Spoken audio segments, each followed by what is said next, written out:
નમસ્કાર, આપ જોઈ રહ્યા છો નેશન પ્લસ ન્યૂઝ. હું છું આપની સાથે હેતલ ભગત. વડોદરાની એમએસ યુનિવર્સિટીમાં એડમિશન પ્રક્રિયા માટે રજીસ્ટ્રેશન માટે GCAS પોર્ટલ ઉપર વિદ્યાર્થીઓને પડતી સમસ્યાઓને લઈને AGSU વિદ્યાર્થી સંગઠન દ્વારા રજૂઆત કરી આવેદનપત્ર આપવામાં આવ્યું છે. દેશ વિદેશમાંથી વડોદરાની એમએસ યુનિવર્સિટીમાં અભ્યાસ કરવા માટે વિદ્યાર્થીઓ રુચિ દાખવતા હશે, જેઓને યુનિવર્સિટીની તમામ ફેકલ્ટીમાં પ્રવેશ પ્રક્રિયા સરળ બની રહે તે માટે સરકાર દ્વારા GCAS પોર્ટલ નામની વેબસાઇટ પર રજીસ્ટ્રેશનની સુવિધા ઉપલબ્ધ કરાઈ છે, જ્યાં વડોદરા સહિત અન્ય રાજ્યોમાંથી વિદ્યાર્થીઓ આવતા હોય છે. હાલ યુનિવર્સિટી દ્વારા વિદ્યાર્થીઓના ડોક્યુમેન્ટ વેરિફિકેશન માટે 2 વાર આવવાનું રહેશેનું નક્કી કર્યું છે, જેથી યુનિવર્સિટીમાં આ નિર્ણયનો વિદ્યાર્થી સંગઠને AGSU દ્વારા આ સમસ્યાનું નિરાકરણ લાવવા માટે યુનિવર્સિટી હેડ ઓફિસ ખાતે રજૂઆત કરવા માટે આવી પહોંચ્યા હતા, જ્યાં તેઓએ યુનિવર્સિટી સત્તાધીશો વિરુદ્ધ ભારે સૂત્રોચ્ચાર કરી રોષ ઠાલવ્યો હતો. આનું કારણ એક જ છે કે જે રીતે આપણે વાત કરીશું કે GCASના પોર્ટલ પર જ્યારે વિદ્યાર્થીઓ પોતાનું રજીસ્ટ્રેશન કરી રહ્યા છે, રજીસ્ટ્રેશન કરતા સમયે ત્યાં એક વેરિફિકેશનનું ઓપ્શન એડ કરવામાં આવ્યું છે. એ વેરિફિકેશન એમનો 100% ક્યારે થાય કે જ્યારે વિદ્યાર્થી કોઈ રિઝર્વ કેટેગરીથી આવતો હોય, SC, ST, OBC અથવા EWS, એ સર્ટિફિકેટ લઈને એને યુનિવર્સિટી કેમ્પસ ખાતે આવવાનું અને કેમ્પસના ઓથોરિટી પર્સન જ્યારે એને ઓથોરાઇઝ કરીને અપલોડ કરે તેના પછી જ એ 100% જે વેરિફિકેશન છે ત્યાં થશે અને વેરિફિકેશન સ્ટેટસમાં એ લોકોનું વેરીફાઈ લખેલું આવશે. તો આ એક જે વાત છે આ ખોટી છે. જે વિદ્યાર્થીઓ વડોદરા શહેરના છે તે લોકો આવી જાય, પરંતુ જે લોકો ગુજરાતના અલગ અલગ જિલ્લાઓ અને ગામડાથી આવે છે, સાથે એવા વિદ્યાર્થીઓ કે જે લોકો બંગાળથી આવે છે, બિહારથી આવે છે, ઉત્તરાખંડ હોય, રાજસ્થાન હોય, મહારાષ્ટ્ર હોય, તો એ લોકો 2 વાર યુનિવર્સિટી ખાતે કેમ આવશે? ગત વર્ષે જ્યારે આટલી જે સરળ પ્રક્રિયા હતી GCAS દ્વારા કરવામાં આવતી હતી, તો તે જ પ્રક્રિયા આ વર્ષે પણ લાગુ કરવામાં આવે એવી અમારી માંગ છે. હાલમાં તમે જો સેન્ટ્રલ બોર્ડ CBSE બોર્ડનું રિઝલ્ટ આજે જાહેર કરવામાં આવ્યું, તો વિદ્યાર્થીઓને તો હમણાં સ્કૂલમાંથી માર્કશીટ પણ નથી મળી, કે લિવિંગ સર્ટિફિકેટ નથી મળ્યું, કે માઇગ્રેશન સર્ટિફિકેટ કે એ લોકોનું ટ્રાન્સફર સર્ટિફિકેટ નથી મળ્યું, તો વિદ્યાર્થીઓ ડોક્યુમેન્ટ ક્યાંથી અપલોડ કરશે?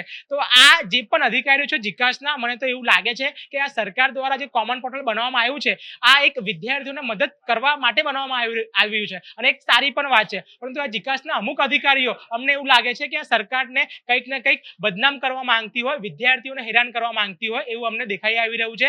100%ની વાત એ છે કે આ જે વેરિફિકેશનનું જે વિકલ્પ છે તે કાઢી દેવામાં આવે GCASના પોર્ટલથી, જેથી વિદ્યાર્થીઓનું મેરિટ આવે. મેરિટ આવ્યા પછી વિદ્યાર્થીઓ એમનું મેન્યુઅલ વેરિફિકેશન કરાવી શકે. એ સૌથી સરળ પદ્ધતિ છે. જો આમ તો વિદ્યાર્થીઓને 2 વાર આવવું પડશે, અત્યારે પણ આવવું પડશે વેરિફિકેશન સ્ટેટસ માટે, અને મેરિટ લિસ્ટ જાહેર થાય ત્યારે પણ આવવું પડશે. જ્યારે ભારત સરકાર ડિજિટલ ઇન્ડિયાની વાત કરતી હોય, તો ડિજિટલ ઇન્ડિયામાં વિદ્યાર્થીઓને જે ડોક્યુમેન્ટ વેરિફિકેશન છે તે પણ ડિજિટલ આપણે કરી શકીએ છીએ. તો તે સુવિધા કેમ આપવામાં આવી નથી રહી એ અમને સમજાતું નથી.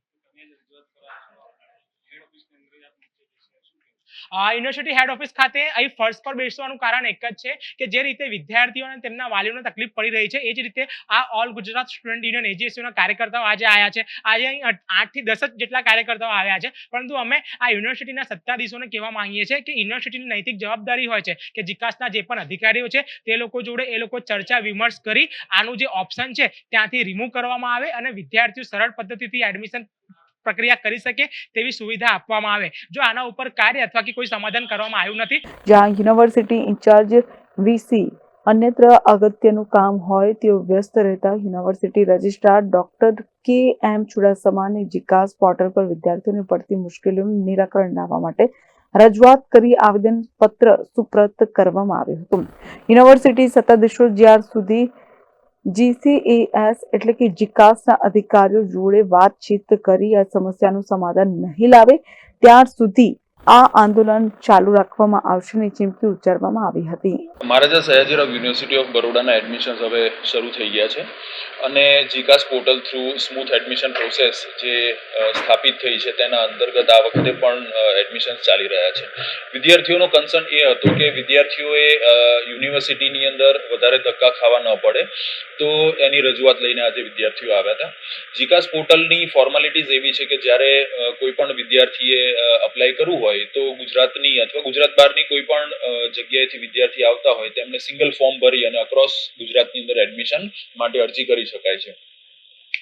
આમાં અમુક વિદ્યાર્થીઓ એવા હોય છે કે જે કોઈ કેટેગરીની અંદર ફોલ થતા હોય તો એ કેટેગરી માટે થઈને એમના કન્સર્ન ડોક્યુમેન્ટ્સ અપ્રોપ્રિએટ છે કે કેમ એ એક પ્રશ્ન ઊભો થાય. બીજું કે ક્રિમિલિયર સર્ટિફિકેટ છે તો એ આ વર્ષની અંદર એની ડેટ કન્ટિન્યુ છે કે કેમ, આવા ઘણા બધા પ્રશ્નો અને ક્વેરીઝ વિદ્યાર્થીઓને હોય છે. તો વિદ્યાર્થી યુનિવર્સિટીમાં આવી શકે, એ એમની રીતે યુનિવર્સિટીમાં આવી અને ક્વેરી શૂટિંગ કરાવી શકે. આને કોઈ ફરજ નથી, પણ ક્વેરી શૂટિંગ એટલા માટે છે કે ફોર્મ ભરવાની અંદર કોઈ ચૂક ન રહી જાય. બીજું કે જ્યારે વિદ્યાર્થીઓ ગુજરાત બહારથી આવતા હોય છે અથવા જૂના વિદ્યાર્થીઓ જે છે એમને વચ્ચે ગેપ હોય, તો એની અંદર જો કોઈ એફિડેવિટ્સ અથવા ડિક્લેરેશન કરવાના થતા હોય, એની માહિતી જોતી હોય તો વિદ્યાર્થીઓ આવી શકે છે. એટલે આજેની જે રજૂઆત વિદ્યાર્થીઓની છે એ હતી કે 2 વખત વિદ્યાર્થીઓ ન આવવું પડે. તો એનો રસ્તો હવે રિઝોલ્યુશન એ રીતે નીકળે છે કે જીકાસ પોર્ટલની અંદર બોર્ડમાંથી ડાયરેક્ટ વિદ્યાર્થીઓના માર્ક્સ હવે જીકાસ પોર્ટલની અંદર ફેચ થઈ જશે, જેથી કરીને પહેલા વિદ્યાર્થીઓ એમની માર્કશીટ વેરીફાઈ કરાવવા અહીંયા આવવું પડતું હતું. એ પ્રશ્ન હવે રહેતો નથી. એટલે વિદ્યાર્થીઓની જે ચિંતા હતી એનું રિઝોલ્યુશન આવી ગયું છે. જે વિદ્યાર્થીઓ કરંટ યરની અંદર બોર્ડની અંદરથી એક્ઝામ્સ આપી છે, એમના ફોર્મની સાથે એમનું નામ મેચ કરી અને બોર્ડની અંદરથી એમનું જીકાસ ઉપર ડાયરેક્ટ એમનો ડેટા ફેચ થશે. એટલે વિદ્યાર્થીઓની માર્કશીટ આવી હોય, ન આવી હોય, સોફ્ટ કોપી હોય કે હાર્ડ કોપી હોય, એ મુદ્દો હવે રહેતો નથી, કેમ કે ઓટોમેટેડ મોડની અંદર ડિજિટલી ટ્રાન્સફર થવાના છે. એટલે વિદ્યાર્થીઓએ હવે એ વેરીફાઈ કરાવવા માટે યુનિવર્સિટીમાં આવવાનું રહેતું નથી. તો that is a resolution of today's request which students are making. બીજો પ્રશ્ન એ છે કે જે કેટેગરીના વિદ્યાર્થીઓ છે એ વિદ્યાર્થીઓને એમના તમામ ડોક્યુમેન્ટ્સ વેરીફાઈ કરાવવા માટે, જેથી કરીને ફાઇનલ ફોર્મ અને મેરિટ લિસ્ટની અંદર આવતા એ લોકો ચૂકી ન જાય, એ વેરીફાઈ કરાવવા માટે યુનિવર્સિટીની અંદર આવવાનું રહેશે. અને વડોદરાની અંદરથી જે કોઈ પણ વિદ્યાર્થી અક્રોસ ગુજરાતની અંદર ફોર્મ ભર્યા હોય એને વેરીફાઈ કરવું હોય તો પણ એમએસ યુનિવર્સિટીમાં આવી શકે. એટલે એવું નથી કે બરોડાના વિદ્યાર્થી જે એમએસ યુનિવર્સિટીમાં એડમિશન લેવા છે એ જ એમએસમાં વેરીફાઈ કરાવવા માટે આવી શકે. અહીંના કોઈ વિદ્યાર્થીએ અમદાવાદમાં ફોર્મ ભર્યું છે, રાજકોટમાં, સુરતમાં, ભરૂચમાં ફોર્મ ભર્યું છે અને એમને છેક ત્યાં ન જવું પડે, એ માટે પણ યુનિવર્સિટીની અંદર હેલ્પ સેન્ટર છે જ. એટલે વેરીફાઈ એમને સુરતનું એડમિશન અથવા સુરત માટે થઈને કોઈ કોલેજની અંદર એડમિશન લેવું છે તો ત્યાં નહીં જતા, એ ડોક્યુમેન્ટ ત્યાં વેરીફાઈ કરાવવા જવાની જરૂર ન પડે, એ માટે એમએસ યુનિવર્સિટીમાં પણ આવી શકે અને અહીંયા આગળથી પણ વેરીફાઈ થઈ શકે.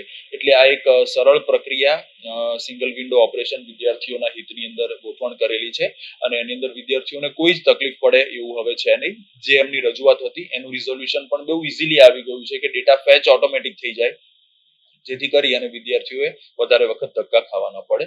વિદ્યાર્થી એક વખત આવવાનું રહે કે જ્યારે તેનું એડમિશન ફાઇનલ થઈ જાય, અને ફીસ ભરવા માટે પણ વિદ્યાર્થીઓએ યુનિવર્સિટીની અંદર આવવાનું રહેતું નથી.